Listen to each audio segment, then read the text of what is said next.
And they will need to change things. But when we've talked about Tottenham, we've reflected on the injuries that they've had.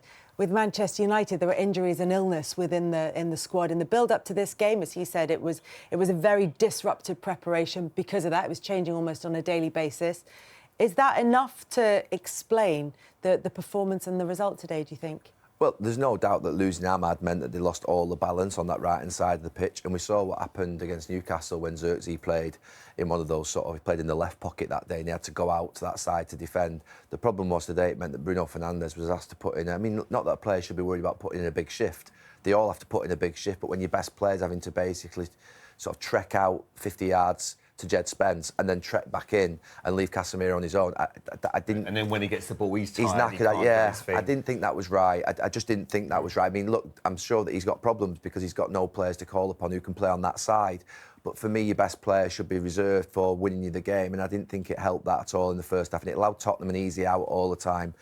So for me, that was an issue. But look, he's right in what he says. I mean, United had 2 or 3 big chances and didn't take it. The bigger concern is that the players aren't demonstrating in this system yet, in any of the 20 games that Ruben Amorim has had, apart from maybe Liverpool away, that there is an entertainment and a performance level to this system. So, look, they're going to have to be patient. The club, the players are going to have to be patient. Ruben Amorim's going to have to be patient. Everyone's going to have to be patient.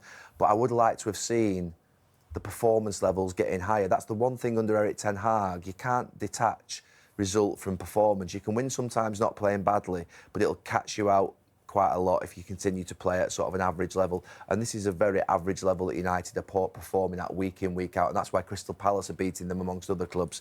And that's why Tottenham beat them today. Because you're asking basically for players to take individual moments. Let's look at the last 14 results. It's 14 points in that time in the Premier League. It's 12 defeats in their last 25. They haven't lost more games in their opening 25 games of a league season since 1973-74 when they were relegated.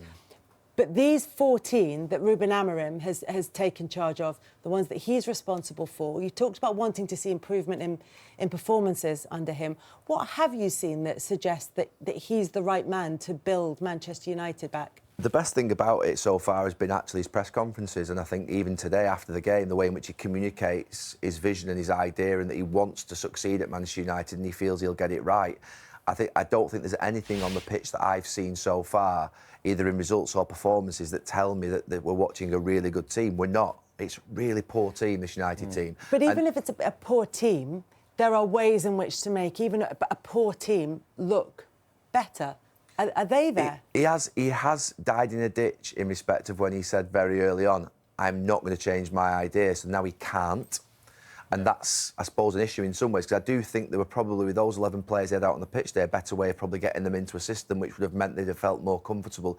But he can't change that now because of what he said previously. He's really sort of stuck his flag in the ground and sort of that's the way in which he's going to go down. But the performance levels are nowhere near good enough. And he'll know that. He had a very good team, by the way, at Sporting Lisbon. He had a fantastic team. So he knows what good looks like. He knows where he wants to take Manchester United to. The problem is at this moment in time, it's just not happening at all.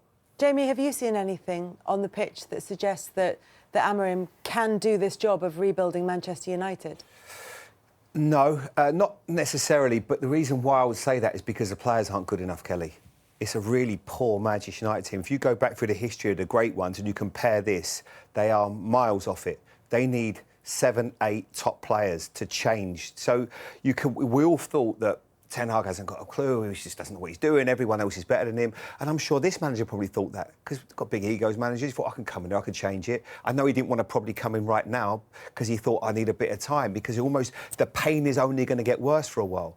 But I do believe, and it's going to be hard because we're going to have to keep saying the same things, they need a lot of time. They need to get rid of a lot of players. They need to bring in better players, because that isn't the nucleus of a squad that's going to be competing. When you look at the likes of Arsenal and Manchester City right now and Liverpool, they are miles ahead. They are not good enough. So it becomes very difficult to make a really good-looking team out of that. So, and I think he wants to change the culture. I think, obviously, Marcus Rashford leaving players like that, they need to go. If they're not going to be the sort of guys that are going to train well, conduct themselves the right way, be good role models about the place, they need to go. And too often, I think people at the club have ran that place and not let the manager have that control. But I think he feels like the first one that's going to get that control.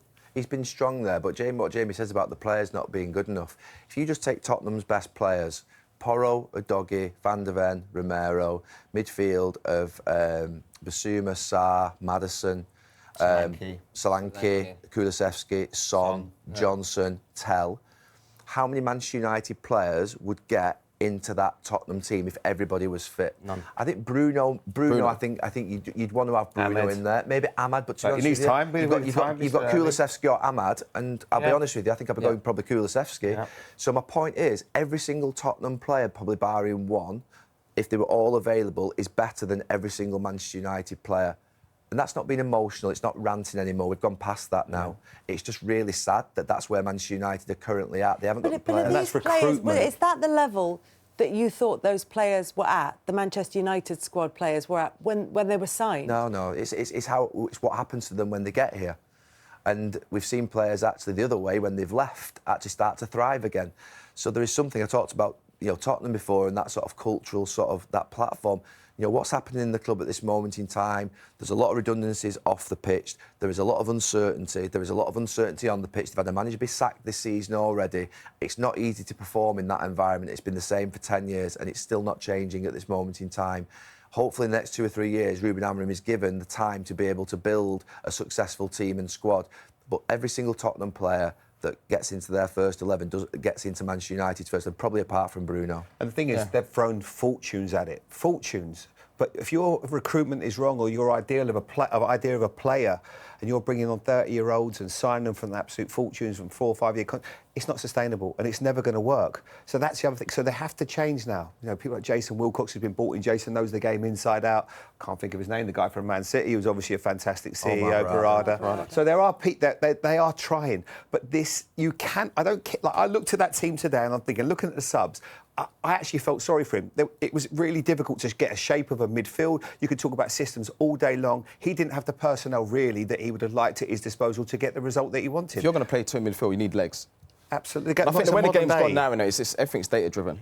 So you talk about recruitment and, back in the days, eyes don't lie. You can see play. After 5 minutes, right, he's a player, that's what I want. But everything's data-driven now, and I think sometimes you've got to be very careful. But I agree with what Gary said about just not good enough, the players.